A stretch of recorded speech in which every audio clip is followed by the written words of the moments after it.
Hey, there he is. There How I you am. I was in the other Zoom room. How you doing? I'm good. It's like it's really quiet in here. Yeah, I got one person in right now, Steve. I know Steve. Hey, Steve. Hope you are well. Hey Oh, we're guys, how are working. you? Yeah, really Good, well. Thank good. you, We're buddy. good. How about you? Not bad, not bad. Good, man. Excited. I Good. saw my email pop in. I said, let me check this out. Oh, yeah. All the I'm juicy stuff. waiting for see if anybody joins. Yeah, no problem. We'll give it a couple of minutes. I appreciate I was late in as well. So,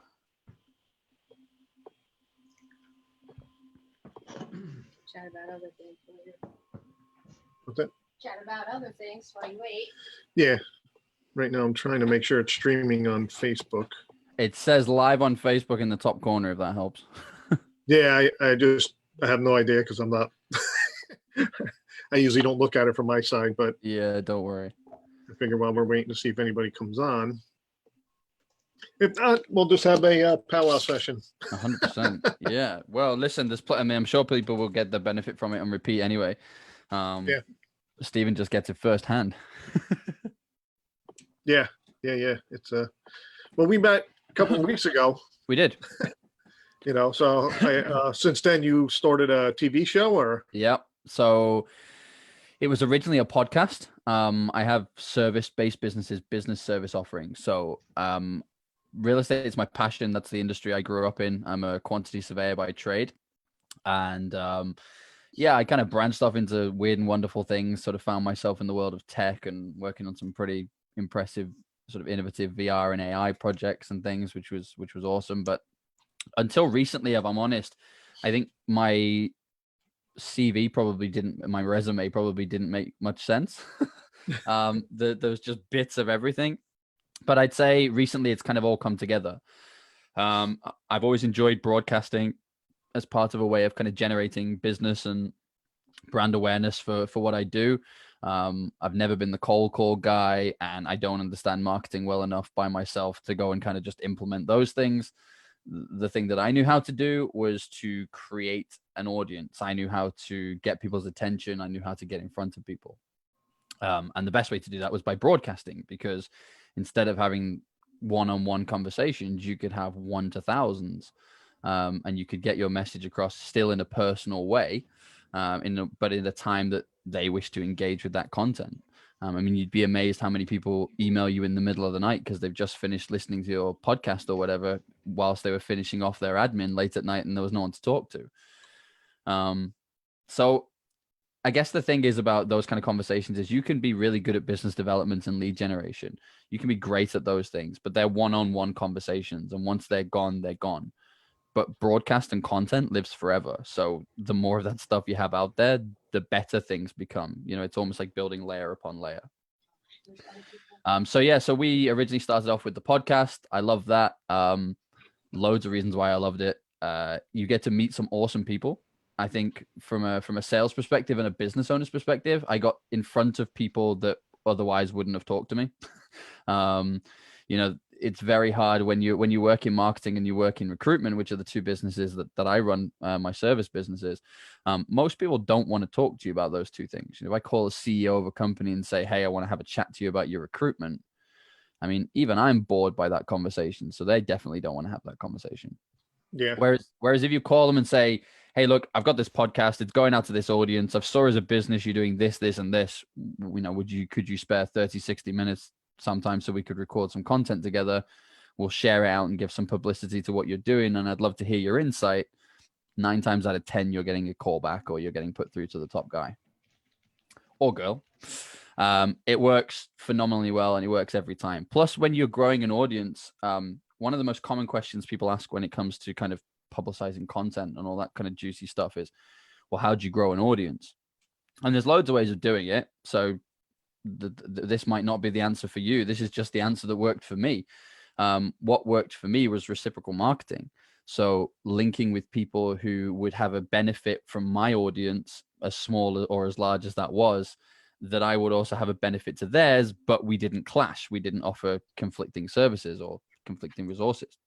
So you link up with those people, and it's almost like going through the leagues. Okay. So there is people, and I don't mean this in a disrespectful way, but there is people who will speak to you kind of when you're a new podcast just starting out, and there are larger celebrities that would look at you and say, there's no value in that for me. You have 500 listeners. Why would I come? But as you grow, so does the audience that you can reach through your guests. So once you kind of, I'd say it's that initial slog that puts a lot of people off. They think, oh, we're only getting a couple of hundred listeners. This is silly. We get more responses than this from email marketing. Let's just go back to that. I would strongly recommend that you don't do that. Push through the barrier, because once it clicks, it's fun and it's easy. And that's another word I use lightly. But when you have a decent network, people who also have good networks want to get involved with you. So I'll give you a real life example. So our show that we've set up is called Billionaires in Boxes. It goes out across satellite TV, across 14 million homes across Southern Africa. It then goes on to Amazon series, and it's also going on to Binge Networks TV, which is pretty cool. That's cool. Yeah. You can also watch it on YouTube and Facebook and all that kind of stuff, but it's a nice audience. And we also own Billionaires in Boxes Media. So we now have 3 service offerings. The 2 I've mentioned before, the marketing and advertising.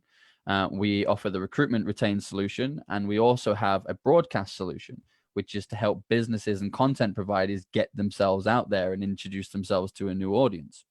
So that could be a large business who want to use a podcast for employee engagement and training and all that kind of juicy stuff. It's too large a business, but a chat with the CEO could be personal, one-on-one for everybody.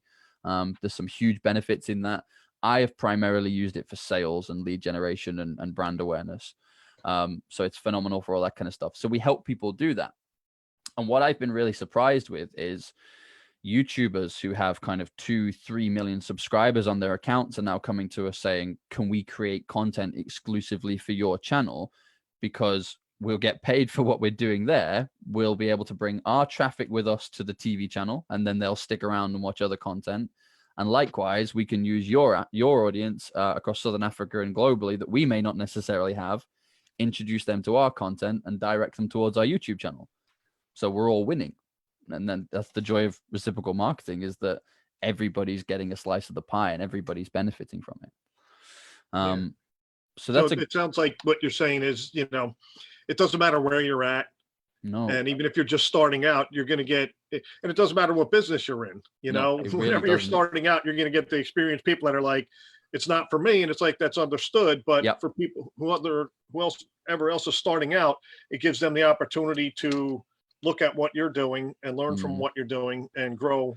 I mean, look, there's a reason that PR and publicists exist. It's because when individuals want attention, they go to those people who generate that interest for them, because it's not the norm that people will receive emails or phone calls saying, hey, I'd love you to come on my podcast. That's still quite rare.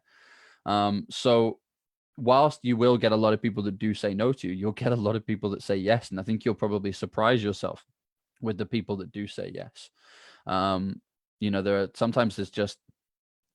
always find it's the people at the top of the tree that are more willing to give their time.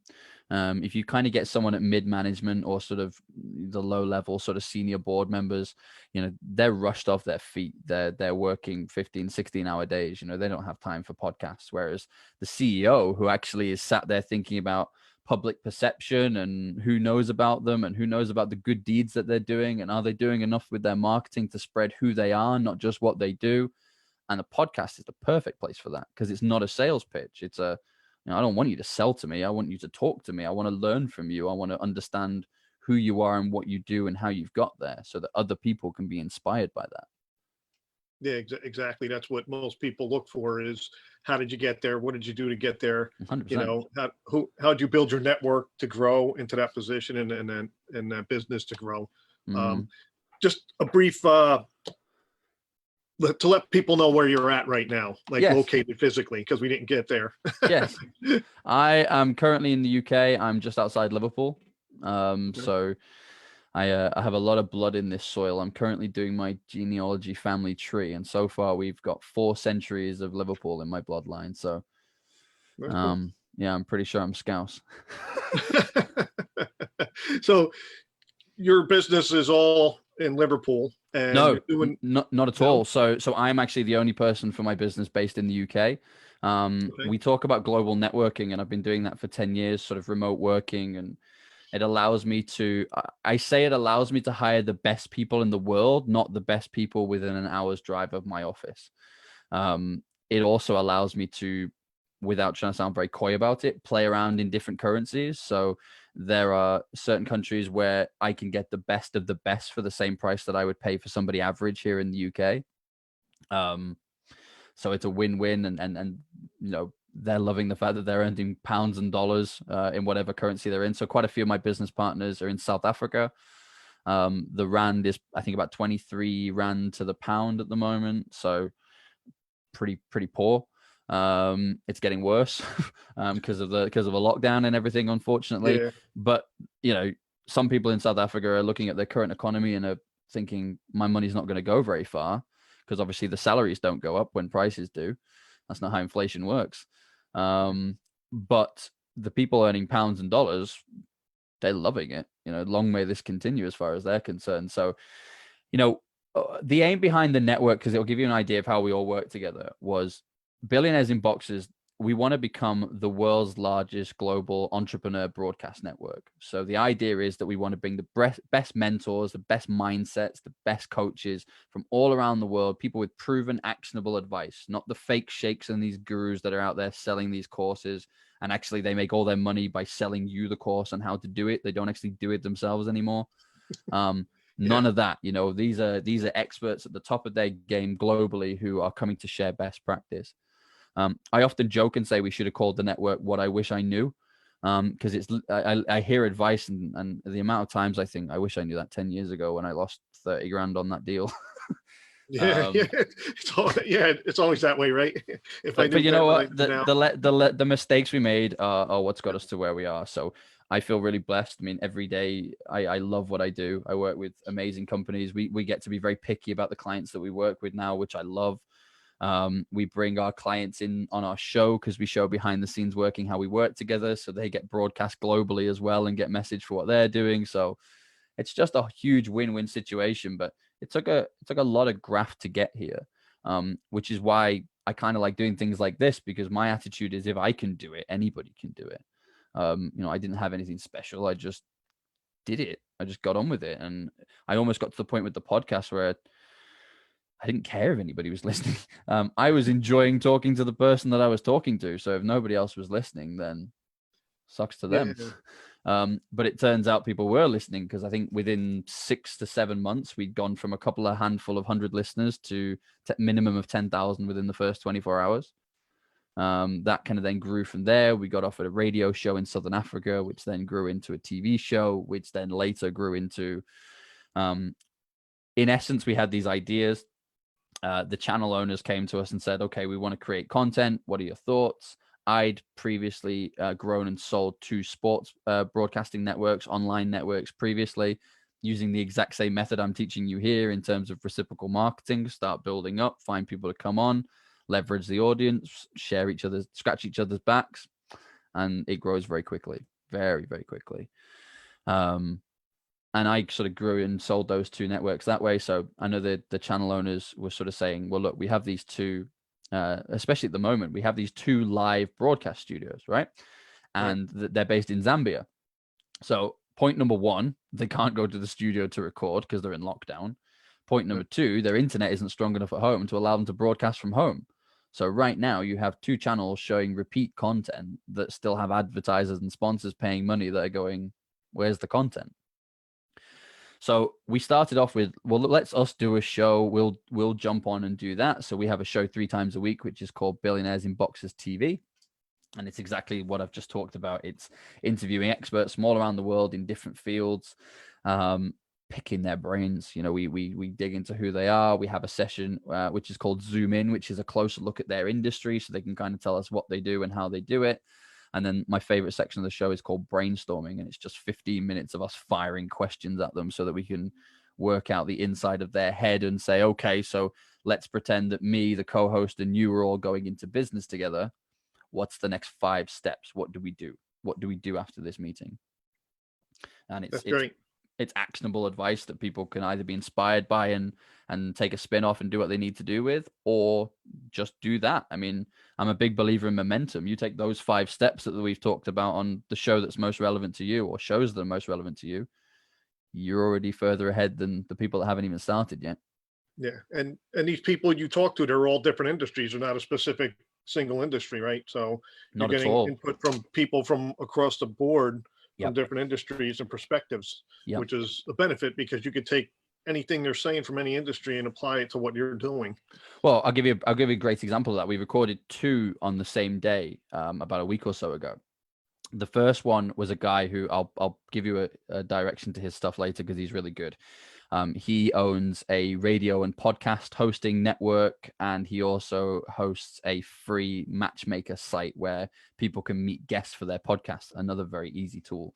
Go on there and set up a profile, and within 10 minutes, you will very comfortably have 5 or 6 people requesting to come on yours and vice versa. And you get a lot of podcast trades, and, you know, within no time you're up and running. So he was the first person that we went with, and he was all about online broadcasting and how to podcast correctly and the training and all that kind of stuff. The next person we met with was one of Tony Robbins' health experts who goes around the world with him, speaking at his events, talking about optimal state being and all that kind of stuff. So it was these couldn't be further apart. One is sort of new age cutting tech, and the other is sort of your health. And we got to kind of dig into the whole, what comes first, health or wealth? Do we just run ourselves into the ground and then when we make enough money, hire a personal trainer so our wife doesn't leave us? Or do we, need to be fit and healthy to be able to achieve success in the first place? And it was nice to be able to get that from an expert. It was nice to hear somebody who, understands the science behind all that stuff say, well, here's what you need and here's how it works. And, we even got into the conversation of like medication and painkillers and stuff, and him saying, that's not always a good thing because your body is trying to tell you something. You need to listen to those messages rather than try and mute them with pain medication. Yeah. And you know what? And it was just a fascinating insight. But those 2 conversations alone, I mean, I learned so much from both of them, but they couldn't have been further apart in what they taught me.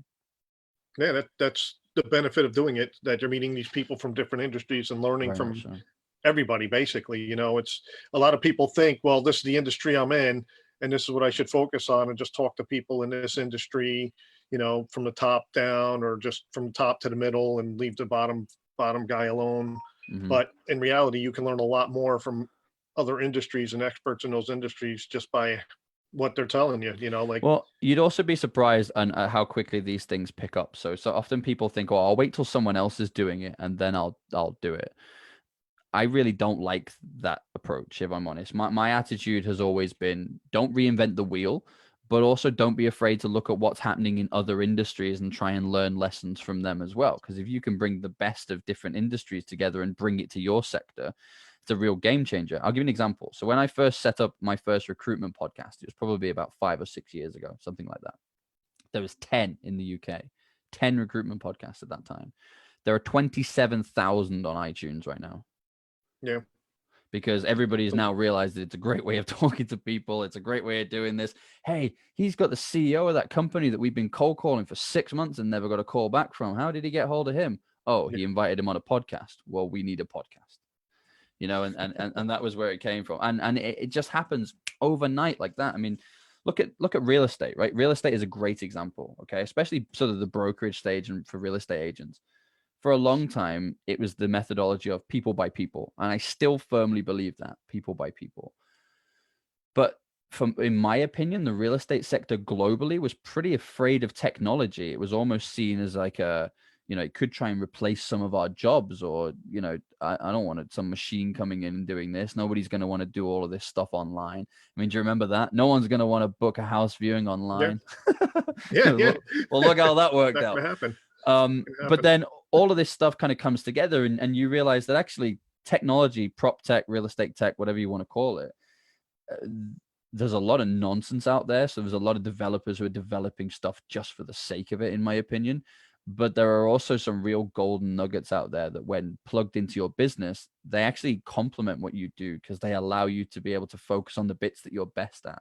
You can automate your appointment booking or your lead generation, or you could, automate your feedback emails or your follow-up chase calls or whatever it is, your messages to text people to let them know there's going to be an open house. You could do all of this in an automated way and save yourself time so that you can reinvest that back into doing what you do, being in front of the customer and making the sale. Yeah. And I love it when kind of technology like that kind of comes together. But I think for a long time, people were very afraid of it. And I'd love to see more people within real estate getting in on the prop tech game, on the podcast game, because I've seen a lot of people, especially here in Europe and in Asia as well, but Europe in particular, there's a large prop tech podcast scene. And it's been phenomenal for cutting the wheat from the chaff, showing who's actually worth listening to and who's not, because those ones who are on a podcast offering free value, you listen to one or two of their shows, you know they're the real deal. Right. So one of the things people can do to build their brand or themselves is start doing podcasts and then start getting bigger people out there to join them on the podcast. Well, look, that was how I did it. Okay. But it doesn't really matter, in my opinion, what kind of method you take. So if you've got a better looking face than me, get on camera, create YouTube videos, put them on Facebook, create a Facebook group and create fans, because you'd be surprised how few fans you actually need to be able to sell to. If you've got a Facebook group of 500 people, but those 500 people all love what you're about, they'll buy and sell your product. They'll buy or sell your service because they're your fans. So sometimes even just being able to present to a Facebook group alone is enough, and you just use bits of content to drive people there.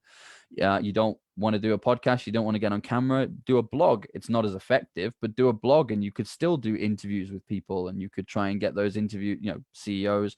You could try and get those interviews published in larger magazines who are always looking for content. There's loads of ways of getting yourself out there. So if people are not doing it at this stage, it's usually because of two things. They're either scared and don't know which way to start. They'd quite like to, but don't know where to begin, or they're just lazy. And they're the two reasons that I think most people have. And fear is something that shouldn't stop us, especially when, that's why I'm doing this, right? Because people like me who knew next to nothing about it have come in, made it work for their business, and it's now grown into a TV show and then a TV network. I never thought that was going to happen. I didn't think that was on the cards for me when I was doing my surveying degree. That was never something that I predicted. But I love it. I absolutely love every single day of it. I think that's key. Like you were saying, you just got to get over the fear and just do it. And who cares if you screw up at first? You're going to make mistakes, but you just grow and you adjust and you adapt them, and just keep doing it, and you'll grow and people will be attracted to what you're saying, and more people will join. And then you get the bigger people that want to join because they want to be a part of what you are and what you're doing. Well, our first episode for our new series aired yesterday, right? And I was getting messages and there was comments underneath, and it was all really positive. It was all looking really good. The numbers were fantastic. We were really pleased with it. And I watched it through my fingers because I hated everything about it, because I could see the things where we'd gone wrong, and I could hear that thing where the mic popped, and I didn't like the way the lighting was. And so I know that every episode, we've already recorded 8 so far of the new season, even though episode 1 has only just gone out. But I know that every episode gets better because we learn from it. You should listen to my first podcast. They were horrific. You see this thing and you think, whoa, he must know what he's doing. No, I'll tell you how I started. I'll see if I can find them. It's like headphones with a microphone and my iPhone. That was how I started off doing podcasting. Yeah. You got to start somehow, right? It doesn't matter with what, just get started. 100%. And when I started, it was really hard because there wasn't really any podcast hosts out there specifically. Like I was using SoundCloud and trying to make it work and multi-purpose it that way. And there was no integration to things like iTunes and Spotify then either. So it was hard, right? It was really hard. Yeah. Now it's so easy. Like you just sign up for one website, host it, and it publishes it all for you, puts out all the new episodes. You can record during it. It's got free training videos to teach you how to do it. I think the most expensive one's going to cost you about $10 a month. Yeah, it's kind of like a no-brainer at this point with the way the world is and the technology that's at your fingertips. And I've been saying that on Facebook Live over the past few weeks that, people who are out there right now, you're stuck, you don't know what to do. You're either unemployed or you're in a job where it's not going anywhere or whatever it is. Start learning. There's so much out there. When I started, 10 years ago, just think about 10 years ago where where the real estate world was, where the world was with technology. Very few people were using like online meetings and podcasts and such. And now everybody's doing webinars and everybody's doing video meetings and things of that, so that it's so easy. And if you're not sure, you can always Google it and learn it. You know, there were certain things that years ago I'd be like, I had to go to the library and do something. You know, there was no internet. You know, and I think people forget about how easy it is now compared to how difficult it was not that long ago. I mean, you can even bootstrap it, is my point. So, I mean, like, think about most podcast interviews will be one-on-one, because any more than 3 people starts to get a bit crowded in terms of the conversation for the audio. Because obviously they don't have the visual cues to see who someone's going to be speaking. So it's usually better with 2 people. So I'll use 2 examples because one you've just given, but you know, you could go on Zoom. We're on Zoom right now, right? Zoom allows free unlimited calls between 1-to-1 people, and it's recorded. And if you record the meeting, you'll see that they give you an MP4 video file that you could use and repurpose on YouTube and all that kind of stuff. And it also gives you a separate audio file that you can literally just drag straight into something like podcast.co or Stitcher or something like that. And your podcast is ready to go. It's literally that simple when you first get started. Don't worry about editing the sound. Don't worry about any of that nonsense. Just, you know, you can clip it in and out, of course. I like to use a clap point. So I get both people on either side to do 3, 2, 1 clap. So we have a sync point. I'll edit it to that. I'll have a couple of periods of silence afterwards. And away you go. But you could use Zoom. I mean, Zoom has a built-in audio enhancer feature. So it's cleaning up the audio for you. It's like an editing tool plugged in. And that's something you can do for free. Like, you could do that right now. There's no reason that you can't do that. Use the example you just used. And I appreciate that nobody watching this, I expect, given the kind of group it's going into, finds himself unemployed. But if they do, so having worked in recruitment for sort of 10, 15 years, yeah, you know, it's tough trying to get a job out there, because, you know, I know that most of the applicant tracking systems will only ever show the recruiter the top 30% of CVs that match the right keywords. So if you haven't written your resume in the right way, you're not getting an interview. And it's not exactly a skill they teach us in school, is it? You know, how to keyword your resume to get a job. Suddenly you need to know SEO to get a job, which is crazy. But I'll tell you what does work. So let's use this as an example, okay? So Chris is on here. Chris, I don't know. I suspect you have a job, but I'm going to use your name because it's the first one I saw, okay? So Chris needs to find a job. Is applying for loads of jobs. Let's be honest, most people aren't even replying because they're getting inundated with emails, the ones that you are getting responses from. Some are lining up interviews further down the line, but they don't even seem like that interesting a job, to be honest. You just need to pay the bills right now. That cycle sucks. So let's change it. Let's do something completely different. Make a list of the top 20 companies that you would love to work for in your area. Start a podcast called Find Chris a Job, and contact all the CEOs of those companies and say, I'm looking at all the best companies in the area that I'd love to work for and why. I'd love to learn more about you, why you do it. I'd love to share with my listeners why I feel your reputation is great, why I'm interested in you, which will give you a plug, but I'd love to learn more about what you do as a business, et cetera, et cetera. You send out 20 of those invitations, you know, and do 10 of those podcasts, you'll have 5 job offers. Yeah, that's the way the future is. That's the way the world is now. Everything's online, and people they'd rather just look at that or listen to that instead of meeting you one-on-one, and then they'll get down the road and do that later. It's like the best possible interview, because let's be honest, when we go to an interview, it's always really awkward, isn't it? Like I'm in businessman interview mode, and you know, depending on which country in the world you're in, you're also thinking, there's so many things I can't say so that I don't get sued. It's quite an uncomfortable conversation. Meanwhile, the candidate sat there going, don't screw up, and don't tell them that you left your last job because of that incident at the Christmas party with the boss's wife. You know, just all this stuff that you've going through your head that you don't want to say, the stuff that you do want to say, like, what was that stat? I need to remember that because it's one of the best things about me. It's uncomfortable, right? Yeah. A podcast isn't. A podcast is essentially, you know, I even like to put my guys at ease. Depending on what time the show is, I used to say, grab yourself a cup of tea, or I'd say, grab yourself a beer. I'm going to grab myself a beer. Let's just chill for an hour and chew the fat. I want to learn this, and this about you. But other than that, it's going to be pretty conversational, and let's just go with the flow.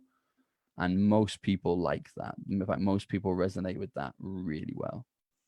Yeah, it's pretty laid back because you don't have anybody staring at you, right? You're not you're not being drilled like you would be for an interview or, Nope. Some other type of opportunity where you got to get drilled for, because they want deep information just to see if you're the proper candidate, Well, at that point, they're ticking boxes based on skill set because that's what they're needing to do. They're needing to qualify candidates based on skill set. But actually, what the podcast allows you to do is have a personality one-on-one with that person. And there might be CEOs that you meet from companies that you'd quite like to work with that you think, I don't want to work with that guy. I don't want to work with that girl. I didn't get a good feeling about them, but, there's nothing wrong. I've always felt talking about your feelings is not wrong. And I know that's a weird thing for a guy to say, especially of my generation. But, I often get to a conversation with somebody and say, I don't know if you're feeling this. Like, I'm really resonating with this. Like, I feel like there's something going on here. I get exactly what you're saying. Yeah. I feel like you're on board with what we're doing. Do you want to maybe explore doing something a bit deeper together? Maybe we could even do a joint venture. And just the amount of times that people go, oh, I'm definitely up for that. Yeah, sure. What can I do? Yeah, because it's not like, again, you're not during an interview. There's no gelling. It's No. There's nothing there. But during a podcast or something like this, you can communicate differently and openly, and you get the vibe going. And if it's a good vibe, you can continue. And if it's not, you just end it and say, okay, we'll talk later, or maybe next time, or whatever, and you move on. But there's no like stress. There's no, any of that involvement that way. Well, I'll give you a real working example for real estate businesses, because this is one we actually implemented for a real estate business that trades globally, but we were doing it out their main office in Southern Africa. They've got an office in London as well, but it's a smaller office, and then they have one in Singapore, and I think they have a satellite office in Hong Kong, but I don't know. I might have just made that bit about Hong Kong up. I can't remember. But essentially, I was talking to them about their business and sort of how they were listing properties. And they were like every other agent, right? They were listing some individuals. They loved the block stuff. It was great when they could get that stuff on. But like everybody else, everybody wants the new builds. Everybody wants the new developments. It's not that easy to get them. And it became, especially in that market, it became kind of a race to the bottom on fees. Like, the only way to attract a developer to give you their project was to just offer less than the next person was prepared to, and almost kind of play like how low bingo to see who won, which is a horrific way of doing business. I don't want to do that. That's awful. Like, even when you win the business, you're going to begrudge it because you're going to know you only got it because you're charging less than everybody else. That sucks. Like, nobody wants that relationship. Like, you don't feel valued by the developer now. So how are you going to feel passionate about selling their development when you think the guy's a cheap muppet? You do everything by the cheap and not by the quality. Exactly. And then you've got to go and now represent this talk to families that you love who are starting their journey together as a young family moving into their first home, and you've got to try and convince them that this joker who's taking all this money off you is a trustworthy guy to do business with and buy his development. So I said, no, we need to get away from that. So how do we get more of these developments? How do we get more of these blocks? And the answer was, you start a podcast where you interview the best developers and you ask them questions about the developments they do, because they're looking for exposure for what they do too. Especially as a real estate business, what's the one thing you already have? Data of people who buy real estate. Yep. So being able to say, I'm starting a podcast, I'm going to send it out to my mailing list. I've got this on LinkedIn, this across my social media pages. We've actually not done work together before, but I've loved some of your developments. I know you did this, this, and this. It was fantastic. Would you come on and have a talk with me about what we do? Again, build relationships with them, and you'd be surprised how many people will say, actually, we've got something new. Have you heard about the one we're doing on the east side? Because we've just got additional planning permission to add an extra blah, blah, blah, blah, blah. We're looking for a sole agent who could go exclusive. I've really got a good vibe from you. What do you think? Those conversations will come up time and again, and they're nice when they've grown organically like that. I mean, you've spoon fed them every step of the way, but I'll give you the weirdest analogy. When I got married, my father-in-law said, the best way to get your way is to convince her it was her idea. Right? That was what I was taught. So I kind of feel like the same thing with this, like the whole podcast. Like, I know why I'm inviting you on. You might know why I'm inviting you on, right. But we're playing this. Let's get to know each other. I really do want to hear what these people have to say, which is why there wasn't any trickery to it. Like, if I don't do business with you, then that's fine. If you wished, like that's kind of where I got to. I wanted to do business with people that I liked and that I resonated with. So we say no, I think, more times than we say yes at the moment. But I like that because it means that when we do say yes, it's because both sides are just as excited to be working with the other one. And I love that relationship. And the podcasting is a phenomenal way to build that relationship. So you're spoon feeding them the whole way through the process and then saying, oh, what a great idea. I never thought of us working together. Yeah, but it works. Yeah, it definitely works. So that we had a couple weeks ago when we were talking, we had that exact conversation about, you know, not just being in your market area or in your country per se, but internationally, how you can do business now internationally without even having to physically be in touch with each other. Of course you can. So you think about what I said about the podcasting, where once you're at a certain level, you can interview a higher level people. Well, think about where you are in terms of your real estate career. So you've already got bags and bags of experience. Let's say you've got 15 years real estate experience and you're always in the top 10% of sales within your office, right? Go and find somebody like that in Asia. Go and find somebody like that in Africa. Go and find someone like that in South America. Partner with them, and together you'll achieve far more than you could as individuals. Because if you collect it, I'm not suggesting you collectively go and link up with people who are lesser than where you are. You know, push that limit. Try and aim higher. I do. I mean, my aim is always to work with people that are better than me, so I can keep raising my level and keep raising my game. If I'm ever the best guy at my boardroom, I've done something wrong. Yeah, well, that's what you want to do. You always want to surround yourself with people that are better than you, that know more than you, so you can get to their level. And well, I want to get to the point where the most that. useful thing that I can do for my team is make the coffee while they make some ideas and decisions. Like that's like I want to get to the point where my job is to make sure that they're in a comfortable position to do their job because they're the geniuses out here. And my genius is bringing them together, and I'm good with that. That's good. You know, I mean, like the one thing I like is when I get into roundtables, you know, roundtable discussions with people who are serious and who are knowledgeable. You know, because you get a lot of information. It doesn't even matter what industry they're in. Yeah. It's like you said, you're doing podcasts. We'll put people in a room, say 10 people on a call from different industries, and let's talk about marketing. Let's talk about let's try and help each other with maybe something we're stuck at or a problem we're having or something we want to do to get more knowledge. And you'll get a wealth of information from all these people, and it blows my mind every time I go to one, because I'm like, holy crap, now I got to go take a nap or something to decompress. Well, that's what we have within our businesses. So when we have recruitment projects or when we have any of the marketing or broadcasting projects, we deliberately bring minds together who have worked in that. So let's say finance. Let's say we're working with a finance company and they want to start sort of spreading that message and getting it out there. Well, I'm not just going to speak to the finance person in the States who knows that person because they know that market already. I'm going to speak to the guy in Singapore and see what he's doing. And I'm going to speak to the guy in London and see what he's doing, and speak to the guy in Germany and see what he's doing. And I'm going to bring all this experience together and go back to the client with an international and global plan and say, this works, this doesn't, this works here, and I think it could work here if we leverage this and bring it together. This is the plan of action, and this is how we're going to do it. And you think about how long it would take you as an executive of a business to go around the world, or even to make the connections around the world, just to be able to get all of that information to make that decision. And the ability of a global business is we're so agile, we can do that overnight. You know, we signed up a client today. I know who the dream team is that's going to deliver it tomorrow. And they will be not the best people within an hour's drive of the office. They will be the best people globally for this project. Yeah, no, definitely, because they have the experience and the knowledge, and then you're taking pieces from all of this and putting it together. 100%. You know, and I'm listening to this, and, you know, based on our conversation, and I'm like, so, you know, there's going to be people on this webinar that are like, I'm not doing podcasts. That ain't for me. That's great. So don't do the podcast then. Do something else, but do something. Yeah. You got to put your message out there.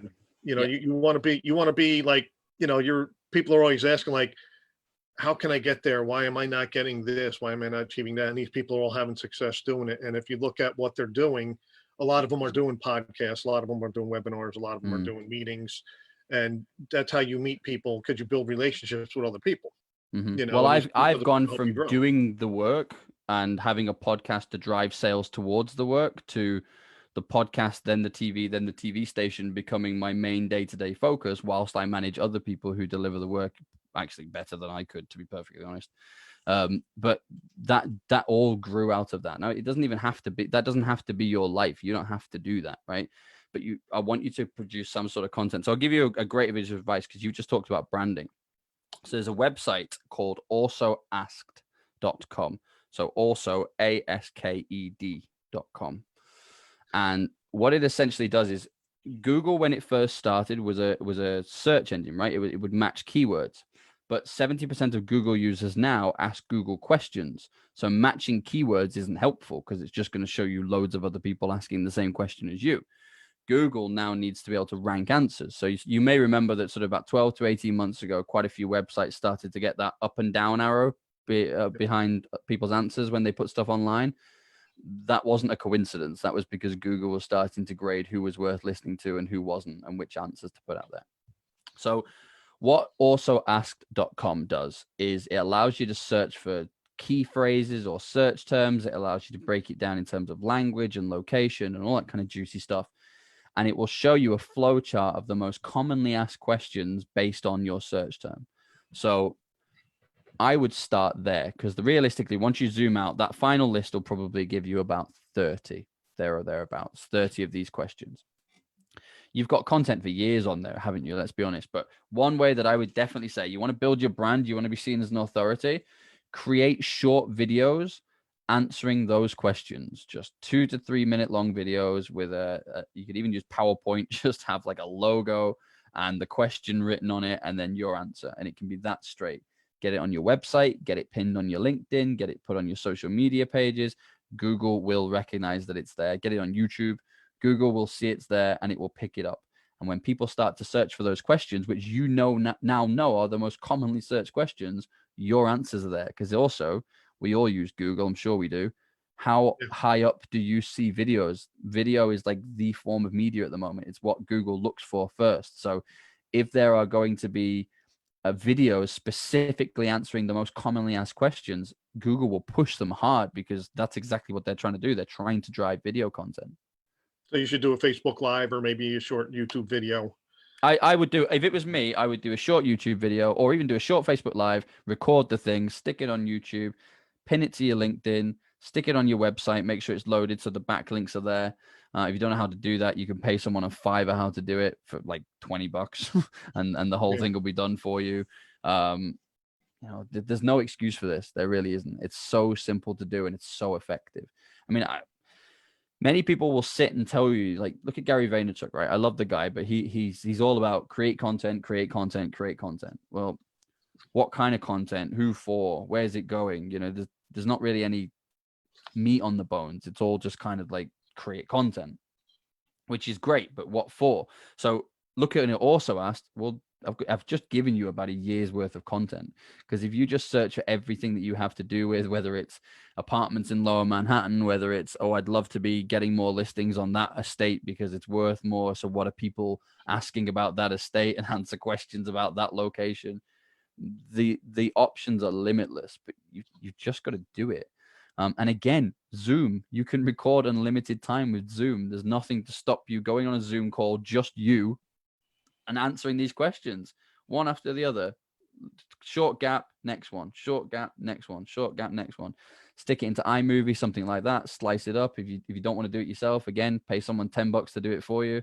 Please slice this into 5 videos for me, 30 videos for me. Send it back. Why not? Yeah.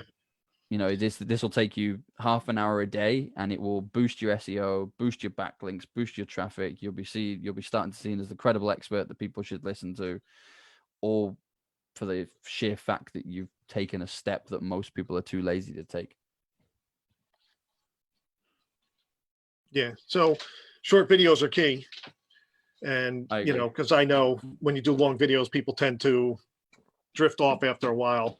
A webinar is different because we're providing content and information live.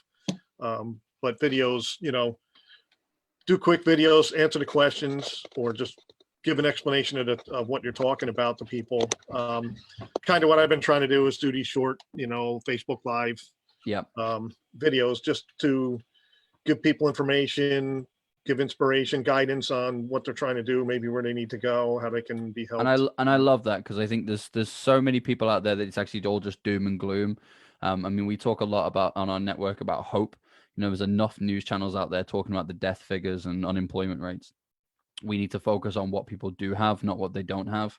And what you might have right now is an empty stomach and an even emptier bank account. Well, that's your motivation. Yeah. Because honestly, I genuinely believe it doesn't matter what you do, how you do it, where you do it. You can earn what you want, where you want, from wherever you want, because I'm doing it and I'm nothing special. And I mean that in the most humble way. I love what I'm doing, and I think I'm pretty good at it now because I've worked hard to be good at it. But it was like, if I can do it, you can do it. That's the message I really want to get across. There's nothing special here. I got kicked out of school at 14, for goodness sake. Like, so like that, if I can do it, you can do it. You have to just take the leap into it, learn a little bit about it maybe, so you can have an idea of how to start. Oh, well, the best thing to do with that would be, so this is how I do it. Okay. So if I wanted to start a podcast today, I would start researching people who already do it in my industry, not just locally, but globally. Have a look at who's listening, have a look at the types of guests that they get on, have a look at which structures work well, the time lengths they use, all of it, right? You'll also be surprised how many of those would be interesting in doing a bit of a podcast exchange with you, and automatically you're getting plugged into a relevant audience. So there's a great place to start. The next place I would head to is matchmaker.fm, which sounds a lot like a dating website. It's not, I promise.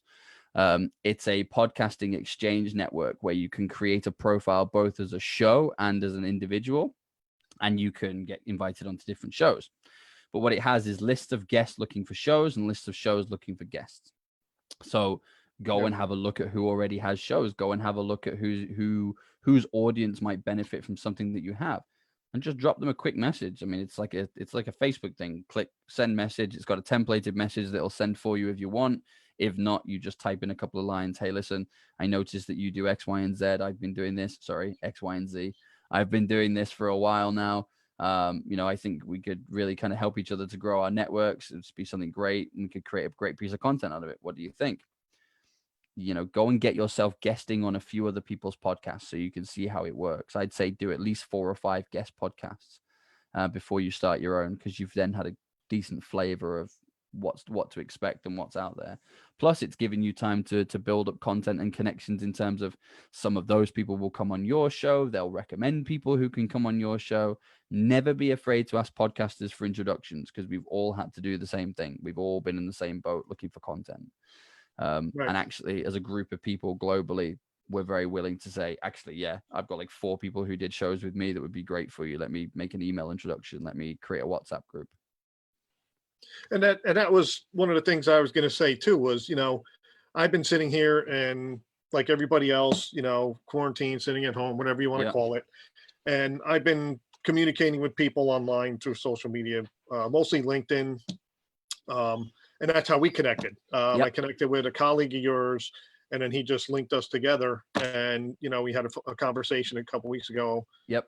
And then we said, let's, work together on some things, webinar, podcast. And, like I want to promote your show, get your link so I can put it out there. It's kind of you. Thank you. I'd love it. The first episode aired last night, so I'd love to share that with you. Be gentle with me. I was more critical than most people, but I'd love you to stick around. As I said, our network is about bringing the best and brightest minds together to share this kind of actionable advice. So given that we go across satellite TV in Africa, we talk about introducing the best of Africa to the world and the best of the world to Africa, and it's something that kind of runs deep through what we do. Africa, there's some incredible things happening in Africa, right? And there are so many opportunities that most people haven't even realized yet. And I include people in this webinar and people who are watching this later. I promise you, in 5 to 10 years' time, please remember I told you this. Africa's big problem for a long time has been connectivity. So it's been very difficult to do business with the rest of the world with crappy telecom infrastructure. But over the last sort of 4 or 5 years, China have invested $55 billion into connectivity across Africa.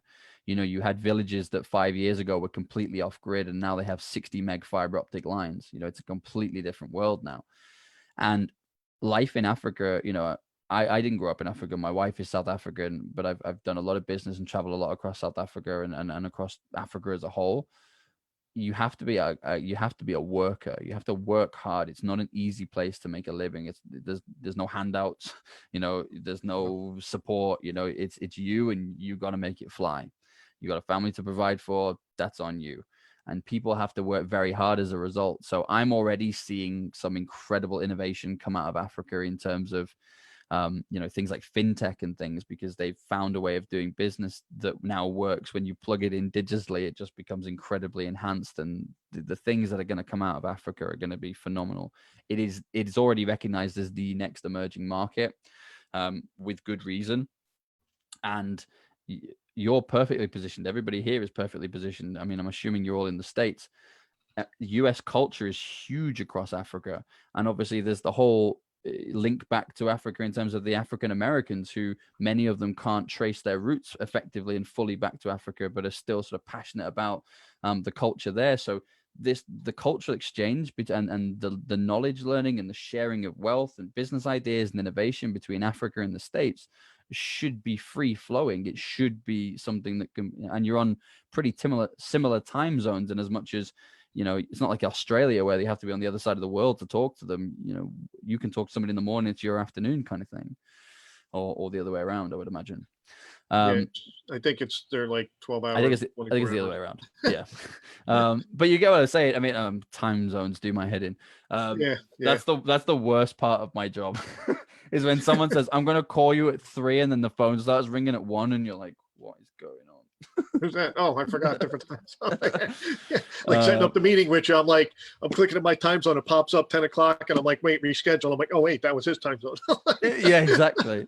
And then I've had people book stuff in at like 4:30 in the morning. I'm like, listen, I love you, but I don't love you that much. I'm not getting up to do a podcast at 4:30. There's no way. It's being aware of who you're communicating with and where you're located, and how you could, like when we talked, it's like, let's kind of sync a time up, because I know you're way different hours than I am. What would work for you? What would work for me? What will work for the people that will come on and get the knowledge that we're going to provide to them? Well, look, I'll give you a great example of a stats, right? Because this shocked me, if I'm honest, when I found it out. And there's not many things that shock me. So in the last year alone, the number of podcasters across Africa has doubled, right? That's a pretty impressive stat anyway. Especially when you consider that where Africa is right now is where the USA was with podcasting in 2004. So in essence, a great analogy, a great likeness in terms of question that you could ask is, this is almost like somebody asking you, do you want a website for your business? Right. It's going to be a huge part of large companies in terms of employee engagement, training, employee branding. It's going to be a large part of sales and driving brand awareness and business awareness. You have to go where your audience are, and your audience are online. They're binging on content. They're listening to podcasts. They're watching YouTube videos. They're watching Netflix. So if you're not in any of those places, you can't then expect the business to continue the way it was, because it won't. Yeah. And that's why I wanted you to talk about this, because the world is going to be a different place going forward. There's no doubt about it. Everybody, 100%. I'm sure people realize it. They're just not sure what or where or how. But I know we talked about it, online presence, social media, and building relationships and branding online is going to be big going forward, bigger than it has been. Yeah. Because there's going to be, like, even they're starting to open things up here, but you're going to be limited by what you can do. How long is it going to take to get everything up and online? You're still going to be communicating online. And that's think about it from so we work a lot with CEOs of businesses, and I'll tell you there's two different mindsets, but they're both ending up at the same place. So you have the companies who are really struggling right now financially, okay? And they are saying, we can't afford the real estate, we can't afford to hire all these people, we're going to need to downsize. So they're thinking about how to use remote working to have less overheads. Then you've got the people at the other end of the spectrum whose businesses are working really well while everyone's remote working, and they're going, why are we paying so much for real estate? We don't need this massive office in the center of this city. Like, we're paying hundreds of thousands of dollars for this thing a year, and everyone's working just as fine from home. Like, let's just, we talk about going from a time-based currency to a solution-based currency. And so many businesses are now starting to do that, because they're realizing, actually, we get more out of people if we can empower them to say, you have the freedom to do this work whenever you want to do it, provided the work gets done. Now, I appreciate not every job works like that, but even the ability to be able to say, look, can I do 4 hours of calls at this time, then take an hour off because I'm going to take my daughter to school, then I'm going to come back and I'm going to get set up and I'm going to sit here in my pajama pants, my slippers, and I'm going to do sales calls for 4 hours. Like, that seems like a pretty good deal for everybody. I would be happy to share his info. Oh, okay. I got somebody, Andrea said she would be happy to share your info as well. Oh, thank you, Andrea. That's very kind. Does anybody have any questions? Actually, I appreciate we've gone on for quite a while, but does anybody have anything they'd like to ask? Anything that specific you'd like to know? Yeah, that's what I was just going to put out there. You know, I opened up a couple mics that I have here. I know there was people on Facebook Live more than on the Zoom call. But does anybody have any questions they want answers to? No, Yes. I think you're doing a great job. Thank you. Oh, thank you so much. Appreciate it. Oh, you're more than welcome. Look, as I said, real estate is a real passion of mine anyway. So I always like linking with real estate professionals from all over the world anyway, especially if we can plug in sort of what we're doing in terms of the broadcasting stuff and sort of share some advice that can help you get your message out there and let more people know what you do. Appreciate it. No, I'm going to thank be you. contacting you. Oh, you should. That'd be great. Thank you so much. I look forward to it. Any questions, feel free. I'll drop my my email and my details over to you after this call, and you can fire those all out. Thank you so much. Yeah, I have I have the recording, so I'll get the websites out to everybody, and I'll get your information out to everybody. It's my one thing, like when we talked about, is building relationships, talking to people, communicating, and then it's just like anything else. Like I hold networking events here in my area where it's okay, you're going to meet somebody and talk to them, but you don't want to sit there for an hour and a half, talk to that person. You want to communicate with as many people as you want. And then after that meeting, contact them back, set up an appointment, a time to talk, a time to sit down and have coffee, and see where the relationship goes from there. 100%. And it's similar to what you're doing online, reach out to each other, have a conversation. And then if you feel it's a good fit, then schedule time to talk one-on-one individually further on down the road. I couldn't describe it better myself. That is exactly what we do. We jump on a 10-15 minute Zoom call. If we're bouncing off each other and it makes sense, we say, listen, we're going to have to dart. You're going to have to go.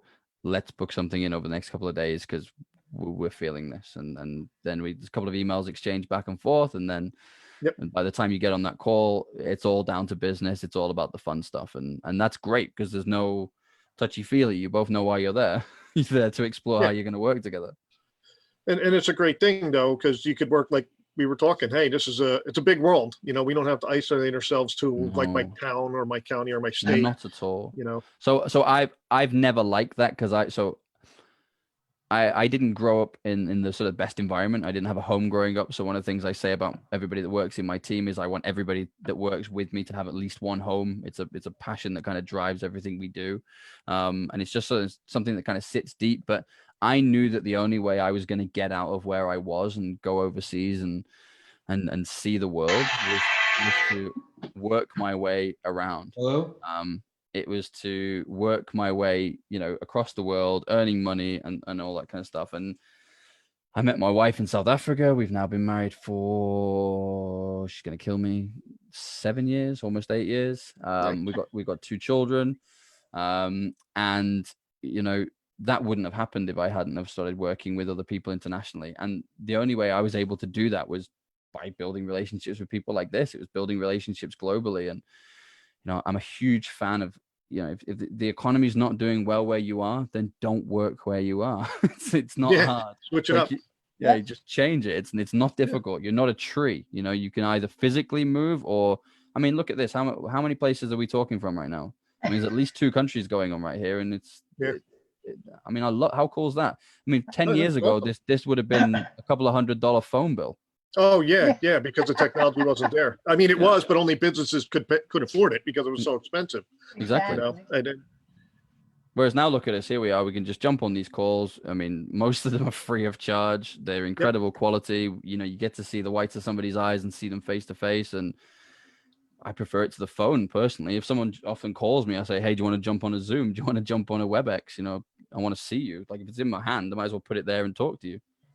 Yeah, it's funny. I do the Facebook Live and I'm trying to hold it and get it in position. And I'm like, this is crazy. I started using my laptop. Well, I'll tell you a funny story, right? My co-host, his stand broke. So he's currently filming from his phone, which is on a cardboard shoebox with with elastic bands, like holding his phone in place. It's hilarious. I You mean, do it's what you got to do, right? It's like you do realize this is going out on like satellite TV, and I don't know. He's like MacGyver or something. He's got bits of string, and he's just trying to create a studio out of his house with half a paperclip and some string. That you do what you got to do to make it work, and then you got to 100%. go. He probably said, "Oh man, I forgot my stick or my stand or my Exactly. tripod." Oh no, I can't poke it. Well, where's my poker? Yeah, That's it. How are we going to get it to work? Duct tape, string, stick. absolutely. Does anybody else have anything they'd like to know? Any questions? Unfortunately, I joined late. I'm sure I would have had a lot more if I got here on time. Well, if you got a question. The replay save it. Yeah. No, I'll watch the replay and then I'll have questions, I'm sure. Sounds good. But Okay. we're doing the same thing that you guys are doing. We're doing a lot of Zoom calls and Yeah. staying in touch with people. And yeah, I actually am busier now than when I travel 100% of my time. Yeah, it's crazy, isn't it? I think the incredible thing as well is when you are sort of quarantined like this. So obviously I've worked from home now for 10 years. So it's kind of second nature to me. But my wife was reminding me sort of when I first set up, and she was like, it wasn't, we were always under each other's feet. We were in each other's way. There was things like, some people struggle to get motivated to start work. I had the opposite problem. I never had to take my tie off when I got home and hang it up moment anymore because I was always at home. So I remember once I said this as a joke and it became like a horrible prophecy, which was that if I'm awake, I'm working. And it became true. Second I'd wake up, I'd check my emails. I was on calls until I go to sleep. My family would be asleep before I'd even finish doing calls. I'd be stood up in the kitchen eating my microwave food that was 4 hours overcooked, and it wasn't a way to live. And I realized very quickly that the best thing that I could do was to recognize what my strengths were within my business and then go and partner with people globally who had other strengths. Which is why I say so wholeheartedly, you can achieve a lot more with a group of like-minded people than you ever could alone. Phil, I can't stay on the line, but I'd love to learn more about how you did it globally. Yep. And network More than happy. globally. So I'd really like to follow up with you, Scott. If you can arrange it, maybe the three of us could get together. Yeah, I'd love to. That'd be great. Happy to. Thanks. I have to go. I have another call to be on. So no problem. It was nice meeting you. Thank you so much for setting this up, Scott. Oh, thanks, Andrea, for joining. Okay. Cool. So can you hear me? I can hear you. We can hear you. Cool. So I figured I could just jump in with a voice question. Far away. So I know for me, I did at least a YouTube series for a year. Yep. We did a once weekly YouTube series, and it became a chore to continue to come up with new content. I get that. It really became a chore to come up with new content. And it really burned me out. Yeah. And the results were starting to be there, which was good. So I guess my question is, aside from, it seems like everybody just interviews people, right? Yep. And that's to a point like, okay, but it seems like that's what everybody's doing. So what, any ideas you can share as far as? Yeah. So we decided that I was in the same boat. So we were faced with the problem. I mean, it was slightly different because we were looking at a broadcast channel, but we were faced with the same problem in essence, which was we need more content. We're kind of leveraging all of our ideas right now. I don't really have any more time to commit to more shows. It was all this kind of stuff. So it can very quickly become a chore if you're not careful. But the way that we got around that was, again, using the global partnership. We just leveraged people who also would benefit from the same audience, would bring some traffic with them that benefits what we do. And we just give them a platform to do it. So it's a way of, repurposing content. You could have entire episodes of things that take you 10 minutes to record. So I'll give you an example. So let's say you're working in you're already working in real estate. So you want to talk to a developer. Okay. You want to make good friends with this developer. They already had a piece of content that they released recently. So what you can do is get in touch with them and say, look, saw your content, thought it was really great. I'd love to repurpose it across my network and show people what you're doing. Perhaps we could jump on a 10-15 minute Zoom call to kind of discuss why it was that you created it, the results that you've had from it. If it's about a particular development, you won an award for that development, who were you up against? Why were the reasons that you won?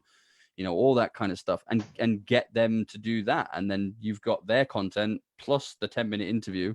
you've now got a new episode. That's another week taken care of. Gotcha. And I know another thing, at least in the real estate space, it's great. It's great to have people that are transparent, and I always love watching people that are transparent. Although I also struggle with wanting to be transparent. Do I really want people to know, gee, how many properties do you have? Gee, I get that. How much cash flow you're making? And it's definitely something I struggle with. So I mean, I show behind the scenes workings of our business and how we do it, but I don't talk to people about how much cash flow we have. I don't talk to people about how many roles or how many stock we're working on at that time, because that's none of their business. That's my business. That you can still be transparent without telling everybody all that stuff. You can talk about fees without talking about how much you earn, because nobody knows how much stock you've got on. So that fee is just a fee. I think transparency is important, but only in as much as, do you know what, Stephen? I'll give you this piece of advice. Don't do anything on a piece of content you wouldn't do with a prospect to their face. So if you wouldn't tell a prospect how much stock you have on and what you're making in terms of cash flow, then don't do it in a piece of content. Take it as far as you would take it face to face, because essentially this is the new face to face. So don't do anything differently to this than you would when you're meeting somebody. That would be the best advice I can give, because you're genuine and you're natural. I mean, the amount of times that we get the feedback that people really, I had it the other day. We have somebody who's constantly on TV shows all over the world. He did a show with us. He sent us a voice note 3 hours later and said, guys, I'm still smiling. Like, that was so non-corporate and so much fun, but also so much information as well. Like, I really enjoyed it. Thank you. And that's a special thing to hear. But we only did that because we were ourselves. I said something. I was on the phone. He was an American guy, and the guest, and my co-host is South African. And I said something, and they both mocked the way I said it. So I said, well, listen, screw both of you two. This is the way this language is supposed to be spoken. Can I just remind you that you're both speaking my language, not the other way around? And it just ended up in a hoot. And I don't think anyone had ever said anything like this to this guy in 20 years. And he really resonated with it. And people who don't resonate with you as a person, you don't want to be doing business with them anyway, bro. Put yourself out there, and the people who resonate with you are the ones you want to be doing business with. Yeah, I wouldn't recommend putting, like, I know exactly what Steve's talking about when people are like, yeah, I make this, I made this, I did this. And, but that's just showing off. Just to bump themselves up. Yeah, but that's just showing off. That's not what your vendor wants. That's not what your average buyer wants. And they don't want to know how much money you're making. They want to know how you can help them, why you're the person to make this process smooth, why you're the person that's going to help them find their dream home, or you're the person that's going to best represent their property. Now, I'll tell you this in a nutshell. I would choose an independent over a large brand that just has all this corporate fluff every day of the week, because I know to that corporate brand, I'm one of a million. Whereas to that individual, I am one of 5, and they're going to put a lot of effort into helping me get the right deal because they benefit from it too. And that's what it's all about. If everybody's winning from a situation, then it's a win-win, without trying to sound too obvious. That's what we're supposed to create, is win-win-win situations, And absolutely. Like Phil was just saying, it's fluff, it's bragging, it's, I don't think, like me, when I hear somebody talk about it, it doesn't inspire me. It just goes, well, how much of that did you really do? How much of this is BS? Yep. Just be real about who you are and what you're doing. And, yep. That's my theory. And, I'm always about, what can I provide to you? How can I help you?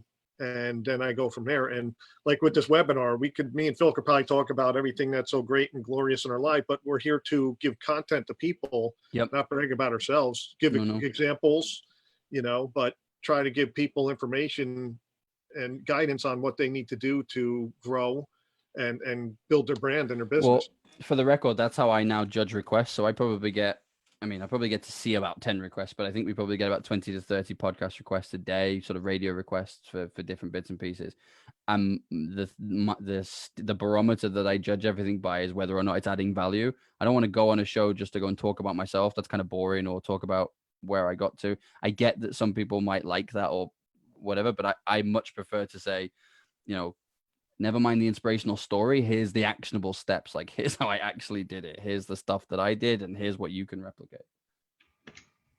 Yeah, I think that's key. Not so it's, people want to know who you are, but you don't want to spend a half hour talking about that. It's just providing the information, how you did it, how you got there. When I got into real estate, a lot of the people around me, the older gentlemen that kind of like mentors, they said, you give the information and you give so much and you answer questions. And if the people don't get their answers, that's because they didn't ask the right questions. Exactly. Look, Steve, I'll give you another example that you could do, mate, when you're talking about your content and sort of getting almost bogged down with it, I suppose. As you said, it became a chore to create. There's nothing wrong with doing a good behind the scenes stuff. I mean, behind the scenes is huge. Everybody loves behind the scenes stuff. I would love to learn more about what you do day to day. I'm sure your customers and your clients would love to learn more about what you do on a day-to-day basis.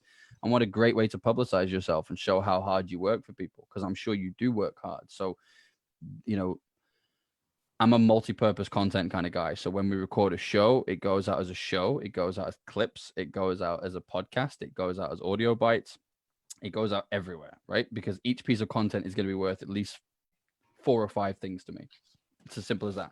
And if you start to get your mind set in the same place, you start to think about, should I be doing this? Should I be putting these signs up outside this house? Should I be setting this house? Should I be getting any of this stuff ready for the open house without recording some of it?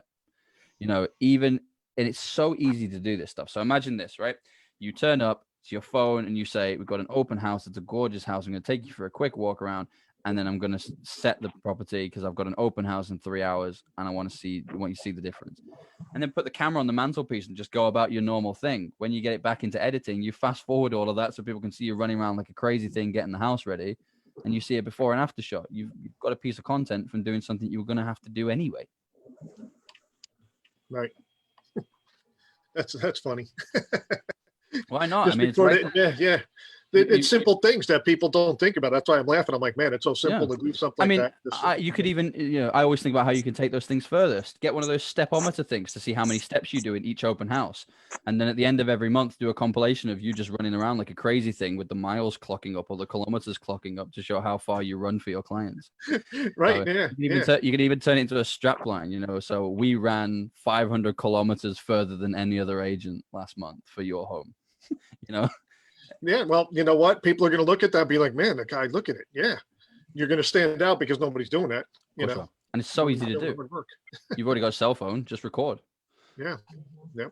It's simple things we don't do, that we can do to benefit ourselves and other people. And it's the simplest things that are often the best things, because nobody, this whole, the reason that YouTube is growing as a medium when TV is shrinking in terms of their numbers is that people like what's real. We're tired of the whole, overdressed, over makeup, Armani suit. Welcome to Sports Desk. We don't want that. I want some guy coming on who goes, welcome to Sports Chat. I am in a foul mood because my team just lost, so talk to him. It's that kind of thing I want to hear because that's funny. Lisa, you got a question?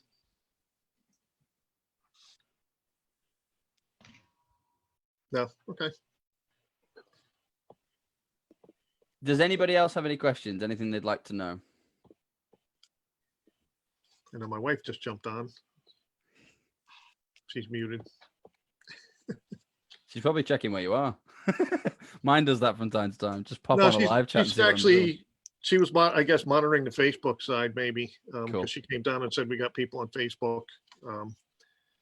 So she's usually on the call with me doing that, so we can kind of ask the people. Awesome. No. Do we have? Oh, I'm muted now. Sorry. No, I had a couple people that said they were having trouble getting onto the Zoom. Oh. Sent them to Google Maps. So just figure I was giving it don't ask me. I'm just giving it a try. That's weird. See yas. Okay, that's fine. That's weird. Don't worry. Maybe there was a character mistype. We're sending people to Google Maps. Well, we can send them the replay anyway. Yeah. Chris, John, in fact, I think we just lost Chris. You've been with us for a while. Does anybody have anything else that they'd like to know? Steven, did that answer your question, bro? Yeah, no, I appreciate it. It's definitely something I've been struggling with as far as do I want to jump back in? That series ended at the end of 2018. Yep. And 2019 didn't do nothing. Haven't done anything. I've been thinking about it, and going back and forth and trying to decide what I want to do. So, you know, and you know, there's definitely I see the value in it, you know, and I also, you know that whatever's put out there is out there forever. It's the time commitment, which is why I say try and repurpose things you're already doing, because I think that is a good use of time, because you're already going to have to do those things anyway. So you might as well try and make some content from it. The other thing that I would definitely suggest, I mean, I know it's been done, but it's always nice every time it's done, is your services aren't best sold by what you do, right? It's buying a house isn't buying a house. It's the emotion of owning that property. It's the emotion of moving into that place. It's the emotion of selling a place. It can be very emotional, you know. This is somewhere your children took their first steps and you're selling it, and you might be excited about the move, but still upsetting to leave somewhere. So it's quite an emotional process. And I think in this process, whether you're a buyer or a seller, you feel the emotion, right? There is an emotional connection to the whole process. So if it was me, I would play on that really strongly. So I would make a list of all the people who I'd helped over the past 2, 3, 4, 5 years, however long you've been in the industry. Drop them a message, see how they're doing, etc., etc. You know, you could even do that during this time because everyone's sat at home, and just say, listen, I'm putting together a compilation of videos of people who I've helped move, who are really happy and still happy in their homes. Would you mind just doing me a short kind of piece that says, hey, thank you so much for all your help. This is what you did for us. This is, you know, we're still here. We love it. We've now got a little baby who you didn't know from last time, all that kind of stuff. If you just sent out, you know, however many emails to the people over the last few years, you would have an abundance of people come back. And that's content that people love to engage with. People are going to resonate with that because, Steve, it's, you know, they have to know, like, and trust you to do business with you, but they're more likely to resonate with a family or a situation that's closer to theirs, that they can see somebody's sort of testimonial saying, hey, this was my situation and Steve was great and this is what he did for me. That's going to be worth 10 times you saying it. So it's a great way of getting people to market your brand for you. And let's be honest, if they're resonating with people that you did a good job for, the likelihood is you're going to work really well with the new people too. Yeah.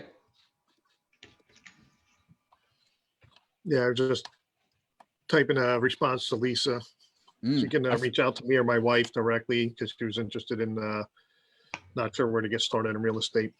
Sure thing. So that's a different topic than what we're talking about here, but that's okay. You know, people have questions or concerns that, you know, we're here for them. And, you know, I just told her to reach out to us directly and, 100%. You know, we'll talk to her about what it is that she needs information on. Great. So anybody else got questions? Anybody want to know anything else? John, you've been very quiet, dude. Are you here? Have I sent you to sleep? No, he typed something, but there he is. I'm normally very quiet. I like to listen and observe. So well, I've dragged you into the limelight now, buddy. No, welcome. What I typed was I said thank you. You know, this has been very, very informative. Oh, you're more than welcome, buddy. Honestly, it's a real pleasure. And as I say, there's so many things that we can all learn from each other in terms of best practice and being successful, and we don't have to make all of these mistakes on our own. You know, if somebody else has already done it, let's learn from their mistakes, stand on the shoulders of giants, and we can all succeed together. It's the way I see it. Thank you. Thank you. You're more than welcome, bro. I don't know. Right now, it's only John, Steve, Lisa. Everybody else is probably on Facebook, so I don't know if there's any comments or questions there. I can't see it from here. Yeah, there we go. What I'll do is I will send you my new email address, because I got an email address that everything's going to for Billionaires in Boxers. So I'll send you that email address after we record, and you can share that out with anybody who wishes to see it. I'll also send you the link. I think it's a Facebook Live repeat, but I'll send you the link to the first episode as well, so you can check out what we're talking about. Good, great, yeah. And then I could, I'll post it out there through my connections on Facebook and LinkedIn. Thank you. It's kind of you. And you know, help promote it for you to. That's kind of you. Thank you. Grow. Hey, you know, that's what we do, right? Yeah, exactly. That's what it's all about. You're doing something new, so we'll help promote it and help you grow. And you know, thank you. Especially if the information is like what you're talking about. I'm like, people should pay attention to what's going on. It's important. You know, I worked at a financial company over 10 years ago, and they built a Shalom Village in, where was that? Rwanda? Yeah, Rwanda. Rwanda, where they had the genocide. Yeah. The owner of the company, I found out later, his wife was the one with the passion, but because he had the contacts with the business, he went around to companies like, we were just talking about. Yeah. And said, listen, this is what we're going to do. They built a school village in the middle of Rwanda. And they had Cisco, HP, Dell, incredible. all these companies donate equipment, and they built housing and a school, and they had electricity come in and a network come in. And when I was last there, the last step was trying to work with the neighbor to have running water brought into the school village. And it was just amazing how I looked at it. And every 6 months, they would send just normal people that worked at the company over there to work on the village. Yeah. And all it was orphans and people that worked there to educate them. And they had the school was there, the housing was there, the food was there, everything was there for them. It was a fenced in community with security guards and everything. And I was like, wow, that's amazing how somebody thought about that and put that all together, in a country that's not even near them to help. And now that place in Rwanda probably has 40 to 50 mega lines for fiber optic. Probably, yeah. It's like I said, it's been. So that's what I mean. But that's what I'm saying. The world. I mean, even just in the last 5 to 10 years, Africa isn't recognizable, and I'm really excited to be part of that. And I think there's a huge opportunity for US firms to kind of break over there and do some work and share some best practice. I think, you would even find yourself linking up very nicely with real estate businesses over there who would be more than happy to pay for some of, a slice of your experience. I did very well across the South African real estate market, for example, because it's around 4 or 5 years behind the trends of the UK market. So all I had to do was work a few years in the UK, go down to South Africa, teach them everything I knew, and it was revolutionary. Right. So there's opportunities like this all over the world, and you'll come across stuff like every time I go to Asia, I find another piece of prop tech or fintech that I just go, how did I not know this existed? Yeah, that's amazing. And it changes the game. Honestly, it changes the game. And whereas, they say traveling broadens the mind, and used to travel and people would come back as a better whole rounded individual. Well, do around the world in 30 days on Zoom, Right. Yeah. Or anything, LinkedIn, Zoom. 100%. Just do it. Just get out there. Yeah. And you know what? You'll be so surprised because I find that, I won't say where, so don't put me on the spot, but I find that there are certain locations in the States that I enjoy working with more than other locations. There are certain locations that I don't particularly gel very well with the people. And there's other locations that I don't want to get off the phone because I love the people and we both find the conversation so inspirational that it's fun. It's fun doing business together. But imagine that worldwide. Right. So even just think about the British and the Germans. We're quite close together in terms of geography. We could not be more different in terms of how we do business. The Brits are very polite, and sometimes it's quite hard to know whether somebody is actually interested in doing business with you or whether they're just being cautious to hurt your feelings. Germans are the complete opposite. They will tell you very early on in the conversation, okay, this deal will only work for me if it does this, this, and this, and I can do this, this, and this. Is this something we can do? Because if the answer is no, they don't want to waste your time. They don't want to waste their time. And they're very to the point. This is what I want. Can we do it? And I used to love that from a recruitment perspective because I'd never have to mess about with trying to work out whether candidates are actually interested or not because they just tell me and I'd believe them. But so it's different. You will find that you will really resonate with a group of people. You might find yourself dealing with Kiwis over in New Zealand and think actually there's so much synergy between the way that we live. Or if you're a New Yorker, you might find that heading over to do business in Singapore or Hong Kong, that those people might have a lot of synergy with you. They're used to very wealthy, highly built up, busy cities. Where you've got to be fast, you've got to be agile, you've got to be on the money, because if you don't, there's 10 people behind you to take your spot. Yeah, that's a fact. I mean, with the way the world is and things are, yeah, you got to be ready to make a move. 100%. And that's it. And if you do that globally, you'll find who you resonate with, and fun stuff just comes from there. I promise. And it's all about momentum. You just got to get started. Yeah.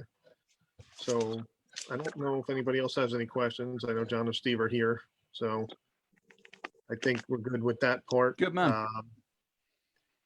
I guess, I don't want to, we can go on for hours. We could. But we I absolutely don't want to, I know you're a busy guy. You got a lot of things going on. Well, actually, I'm good. It's evening now, so I'm going to go and eat. Yeah, I know. What time is it there now? It's 7:25 in the evening. Okay, that's not bad. So you're 5 hours ahead of us. Okay. Yeah, so not too bad. I thought you were farther out than that, but okay. No, well, actually, and you'd be surprised because Africa, as a whole, because of obviously time goes, yeah, they're only ever an hour ahead of the UK, so they're on the same time as mainland Europe. So Central African time and mainland Europe time is the same time. So if you think about it, they're only 6 hours ahead of you. There's no reason why you couldn't do business with the whole of Europe and Africa as well. That's a huge portion of the world to hit. Yeah, it's fascinating how you can do anything you want throughout the world at any time. Absolutely, and genuinely, it's fun. Like I love what I do. I love who I'm working with. And I just want more people to do the same. Like I always find it sad when I can see business owners where I was, down in the dumps, hustling, having to do all the jobs, wear all the hats themselves, and it seems like a never-ending slug. You're like, if only I had this much money, I could do this. But every month is about making bank and living month to month, and that sucks. And I don't know every way to get out of that, but I know the way that I got out of that, and that was why global networking and partnering with like-minded people who said, okay, well, I'm amazing at sales and I need something to sell. You've got an awesome product. Why don't I sell your thing and I'll take 10-20% cut? Great. You go and get me a load of sales, line them all up. Great. Now we have too many sales. Now I need people to help me deliver it. Who can help me? Right. You come help me deliver this.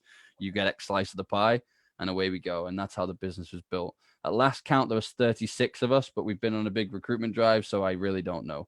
We're at least on 39 because I hired 3 more today. Good. But it's fun and I love it. And as I said, I'm the only one here in the UK. Wow. That's good. So it's fun. Okay. How do you pronounce your last name? Palucha. Palucha. Okay. It means teddy bear. It really does. Actually, it means cuddly toy, but I always tell people it means teddy bear because I'm not particularly a cuddly toy. I'm not much of a teddy bear either, but I am partial to a good hug. Okay. All right. Well, I'm going to let you go so you can go eat. Thank you so much. Thank you for coming on and sharing your welcome. knowledge and information. And I hope everybody got a lot out of this. I have the replay, so I'll probably just post it on one of our sites that people can reach. Sure. And I look forward to talking to you soon. We certainly shall. There's lots of things we need to discuss, so we'll hook up soon. Yeah. If anybody would like to get in touch with me, feel free to do so.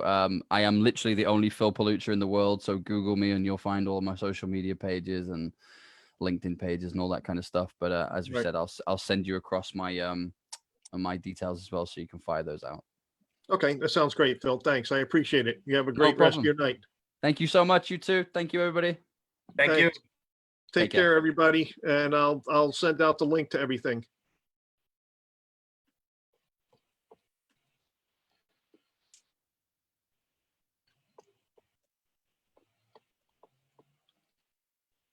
Thank you so much. You too. Thank you, everybody. Thank you. Take care, everybody, and I'll send out the link to everything.